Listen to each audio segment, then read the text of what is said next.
Panginoong Kristo. Di sabi nga dito,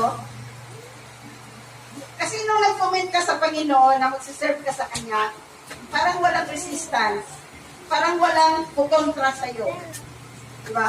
But the moment forward na ibibigay ng buhay mo sa Panginoon, napapansin nyo na parang pahirap ang buhay natin. Sabi nga dito, ikaw kasi yung target ng kaaway.